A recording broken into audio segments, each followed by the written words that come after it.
telefonkii yaraa oo keyboardkiisa leerku ka xiran yahay. Marka caawa waxaan arki doonaa qaabka telefoon itel-kan yaryar nicla sida aad u taqaanid keyboardkiisa leerka ka xiran sida loogu furi lahaa. hadda meel walba markaan ka taabto leerkiisa waa inactive oo uu xiran yahay lama arkayo. marka waxaan aadaynaa marka setting menu, settingkan ku dhufanaya phone setting and direct u galaya.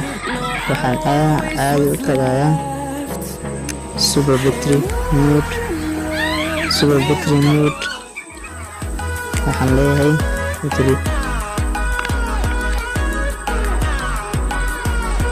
setting